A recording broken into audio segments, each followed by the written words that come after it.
All right, guys, here's the final mathematics hurrah we're going to have for me. Let's see, let's go through our equations. This time we're going to be working with force, momentum, weight, which is actually just force again, right? This is just force gravitational, all right? Instead of A is the acceleration due to gravity of a planet, so we're going to use m times g, but just know that these two equations are the exact same. Okay? It doesn't matter what force it is, it's going to be mass times acceleration. This is a derivation of Newton's second law. All right, and then of course acceleration is your change in velocity, which can be expanded to v final minus v initial divided by time. Usually we write it upright, v final minus v initial over change in time, right?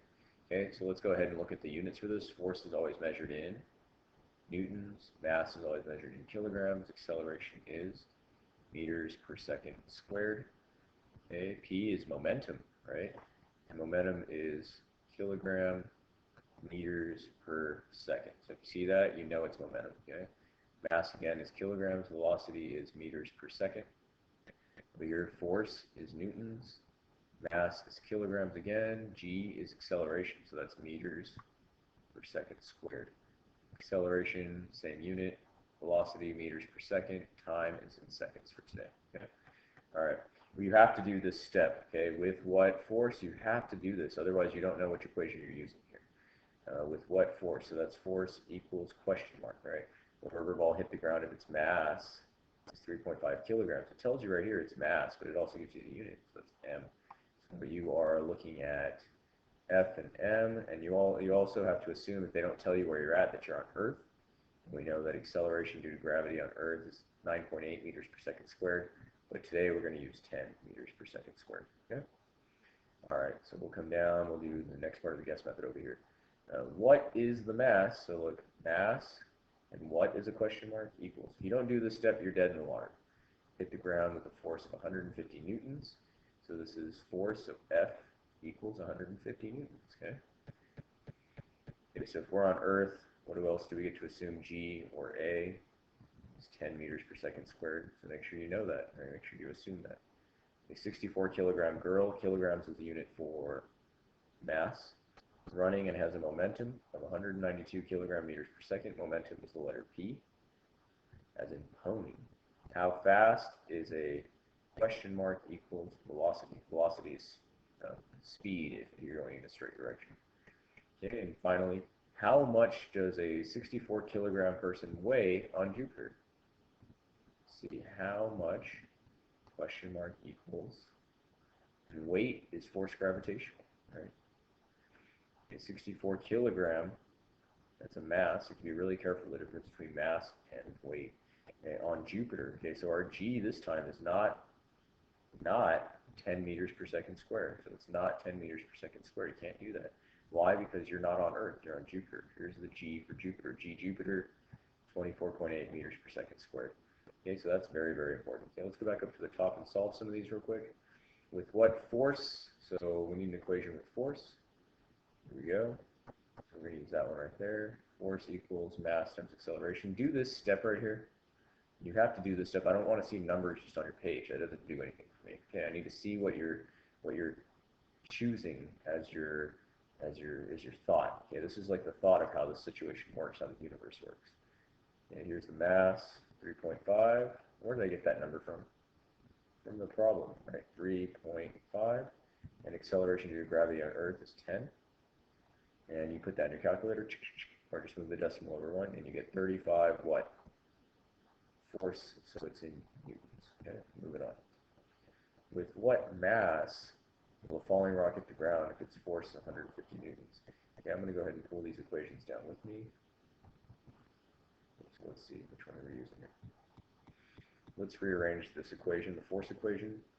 So if I divide by A, both sides equal, so mass is equal to force over acceleration. Okay, so it's going to be this one, and I'll give these to you on the board, so don't think you have to memorize these.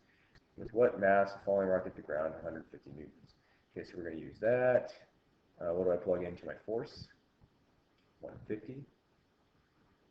And what's my acceleration if I'm on Earth? It's going to be 10. So 150 divided by 10 is 15, and since it's mass, I'm going to use kilograms. Moving on. Let's take my equations with me.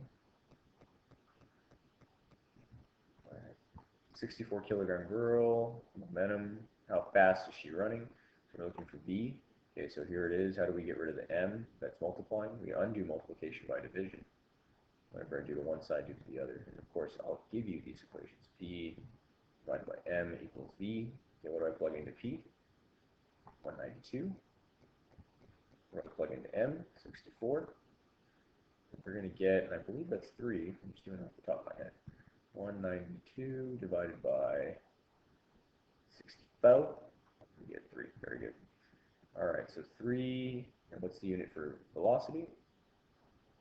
Meters per second. Good. Meters per second. Sorry about that squiggly. And finally, let's do the last one here. Take my equations. All right. It's nifty, right? I can pull my equations down with me.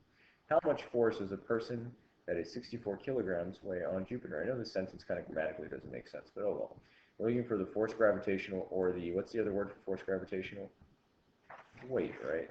So we know that just so we know what equation to use. This is weight right here. Remember, force gravitational is mass times gravity. All right, so let's see how much the person weigh that is 64. So we don't even need to move anything around. Force gravitational equals our mass times the gravitational field, and the mass was 64. Gravity on Jupiter is 24.8. And unfortunately, I'm not smart enough to know that off the top of my head. Let's go ahead and do that. 64 times 24.8. That's pretty good. So I'm going to be a little bit, I'm going to have a little bit heavier than our Earth, right? So what did that come out to? 1587.2. And what is that? Newtons, right? Okay. So that's my weight on Jupiter. Let's compare that to Earth, right? So if I were on Earth, my G would not be 24.8, but it would be, my G Earth would be about 10 meters per second squared. So let's see that there. So 640 gravitational is M times G. So our mass is still 64. Because remember, mass does not change no matter where you're at.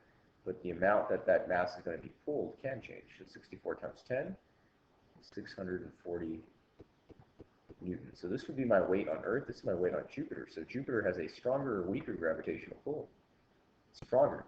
And if I were to actually divide this value by 640, I can see how many times stronger it actually is. Let's try it. And I could actually just do that by dividing 24.8 by 10. It should work just as well. Let's see. Yeah, 2.48 times greater. 2.5 times greater. This is 2.5 times greater than Earth's gravity. Let's see if that would work if I just did 24.8 divided by 10. And it should work. So it's 2.48, right? If you don't believe me, 4.8 divided by 10. So you could have done it just by comparing the gravitational fields. All right, all that stuff's really cool. Good luck with that. Have fun with your quiz.